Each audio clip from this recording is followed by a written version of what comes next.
James. Yo. Michael Parrish in Adelaide. Good to talk to you, Michael. And indeed to you, mate. And I got my dates a bit mixed up. I saw you were coming and then realised it was such short notice. But yeah, no, well, you know, like I said, it's anything to help out the poor working man is good. So you're touring around the country much at the moment? Look, you aware of my history? There's Cool C and Tex Perkins and all that. I am indeed. Okay, well, I'm doing lots of touring with Tex to sort of pay the phone bills and the rent and whatnot. And then these little solo shows are just kind of an indulgence for me. And Bree McDowell, who lives in Adelaide, she's going off to England for 6 months because she's an engineer by day. So they've offered her a job over there. So she rang and said, "Oh, can we please play together before I go?" So, yeah, I just said, yeah, of course, you know, because she's one of the most generous musicians I've ever played with, really.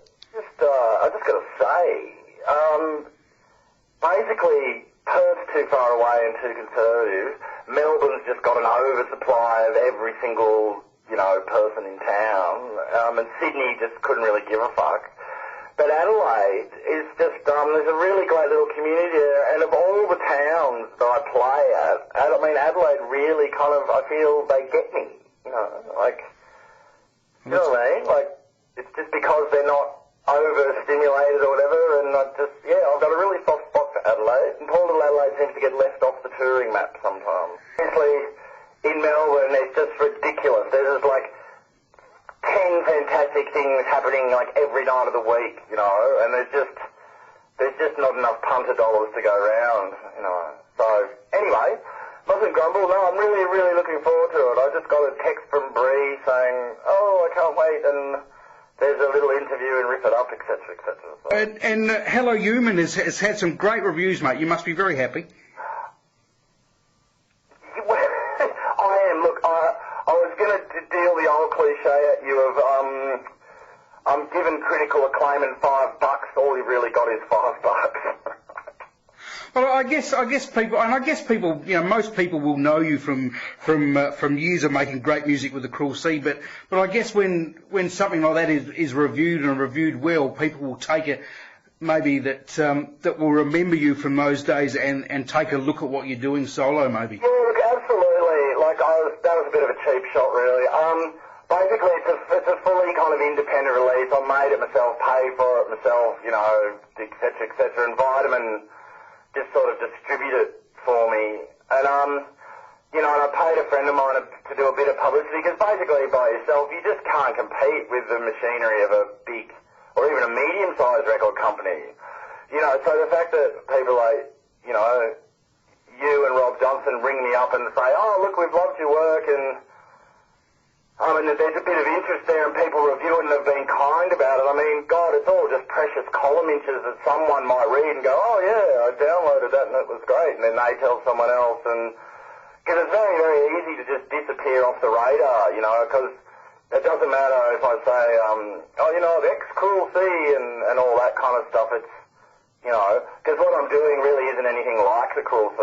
So basically in Australia, like, the music industry is inextricably linked to alcohol and to the pub culture, so that's all geared on, you know, and now, of course, the festivals and everything, but that's all geared to the under 30s, you know, and just because you partner up and have kids and turn 35 doesn't mean you lose interest in music. It just means that why would you want to go and stand in a crowded smoky bar till 12:30 at night drinking beer, you know, like, so sometimes the only place to find where the people, you know, find where people like me are is kind of, you know, out on the perimeter somewhere, and thankfully there's enough people with enough fond memories of things and enough open-mindedness to just come and see me and allow me to continue to do what I do. Man, that's one. Ultimately, that's the greatest reward of all is, I mean, I've spent most of my adult life,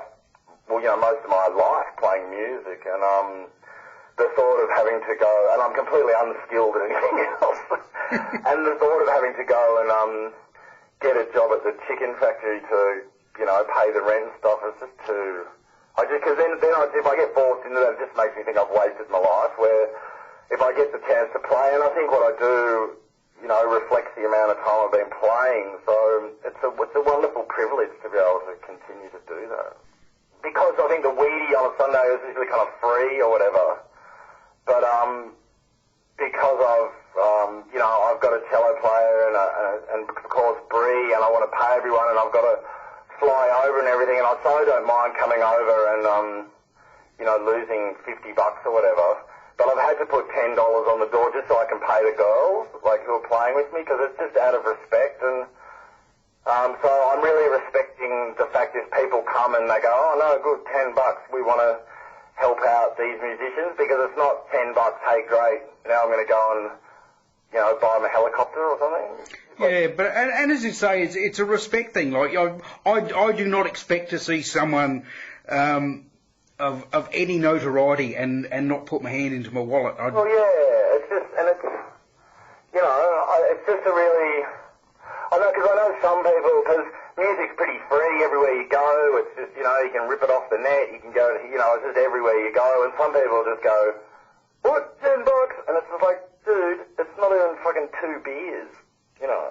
And that's exactly right. Yeah, that's right. It's not even 2 beers. That's exactly. And I think, I don't know if I'm sort of not the normal, but, you know, I will rip stuff off the net that I'm not familiar with or that I want to look into. Of course. But if I find something I like, I want to go out and buy it. I don't want to have a crappy homemade CD. I want to have the thing. So exactly. I mean, that's what I reckon. You know, no, if you want to, you know. That's exactly how I feel. If there's something worth having, like it really is worth having, you know. And if people are, I mean, I don't mind not paying for, I burned a copy of Tattoo You off text the other day. No, they just thought, well, the Rolling Stones really don't need my fucking $10. Probably not, no. Speaking of the Stones, mate, and just back to the Cruel Sea, I think the last time I saw you guys was supporting the Stones. What on earth was that like? Oh, well, gosh, it was very surreal. Like, apparently at the time we were the only band in Australia that didn't actually ask to do the support, and I think Mick had heard the instrumentals that we did and went, oh, let's get these guys. And then when you look at the history of people that have supported the Rolling Stones, you know, from, you know, the Meters to, you know, just, they always, you know, just, it really is okay to support the Rolling Stones. We just went, oh yeah, cool, we'll get to meet them. So, you know, and the first show was to 60,000 people at the MCG, and it was part of the Voodoo Lounge tour, so it was, you know, ridiculous amounts of stage gear, which we didn't get any access to, and then so you're on stage and you just feel like a little ant, you know, while someone in the 800th row is looking for their seats with their 2 cornettos, and you're just a little ant. And then we met them after the press conference, and they invited us to come into the Voodoo Lounge, and we sort of hung out with them and played a bit of pool with them, but they'd always, after shows, there'd be 5 sort of limos lined up at the side of the stage, and then all the fireworks would go off, and they'd all run into their limos and get a police or escort back to the hotel. But for me, the highlight would have been probably the sound checks, because they did sound checks. They did lots of sound checks, and we saw them do Wild Horses and a couple of things that they weren't doing in the show. And when there's not 60,000 people there and all the lights on them and all that, they actually dig in and play like a real band. Like, they don't all sort of get into posing and stuff. You know what I mean? Like, so that was really sort of exciting to see a band, you know, particularly Keith and Charlie, just, you know, they're still a rock and roll band. You know, they still turn up to do sound checks, and, you know, I think if Keith had his way, they're just playing cool little, you know, theatres, you know, to 1,200 people or whatever. You know. And you mentioned having a pool with the guys. I found that most amusing. I read somewhere that Keith and Ronnie Wood insist on having a pool table backstage. Yeah, but it's not just like a pub table. It's like a full-size billiard table. Fantastic. Yeah, and it's just because basically the Stones is like it's like 250 people, like, with all the trailers and the thing, and they all get looked after, and it's all very Rolls-Royce touring, and yeah, but what good fun. It's a thing to tell the grandkids. Oh, indeed. And I do totally agree with what you said about the crowd and how they set you up, because I remember I was in the Adelaide show. I was fairly well down the front and made a real effort to get there because I was keen to see you guys as well. But a lot of the crowd in the back of the stadium couldn't see you, and like you say, were too busy trying to get their seats and stuff. So that was a bit of a shame. Yeah, no, that's okay. But I mean, like I said, the real thrill of doing it was just so we could meet them and kind of hang out with them. But the kind of sad reality is it's like when you go, oh yeah, hi Mick Jagger, yeah, hi Keith Richards. I mean, what do you say to Keith? Hey, you got a great guitar sound, like fuck, I did ask Keith an obscure question about some B-side. Was he playing the piano on it? And he sort of vaguely said yes, but I don't think he can remember if he did or not. Like you say, hard to pull a question that hasn't been asked out of the bag, isn't it? Yeah, but they're all. I mean, got to tell you the truth. I mean, they're way over all that kind of rock star stuff, and they're all just a bunch of English geezers, really. We just gave them shit about their cricket team and. Just the usual. That was good fun. Really good fun. Couldn't see too much, but I still. This Is Not the Way Home is still just in my opinion, one of the greatest LPs ever come out of this country. I can listen to it over and over again. Oh, cheers. Just for me, what I'm most proud of with most of our music was that I would run into, when we toured Europe, we'd run into sort of Australians that would say, oh man, I did got to take your CD everywhere with me, it just reminds me of home and all that. And then I'd run into sort of, Europeans or, people from somewhere else who go, I love your music, it reminds me of Australia. So just... Not because it was on the radio at the time, but it had that sort of desert tropical thing going on, which it actually sort of sounded like it came from somewhere.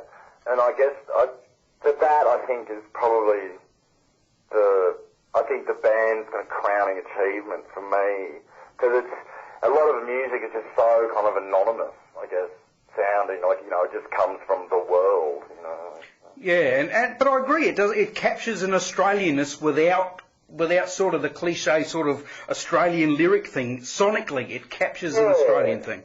Yeah. And you mentioned Tex before. You're still out doing the number ones and twos. That's got to be one of the best titles I've heard in a long time. Number ones and number twos, yes. Yes. Well, that's still it's really great. I've decided just to do kind of entertainment and not be bewildering people with art all the time.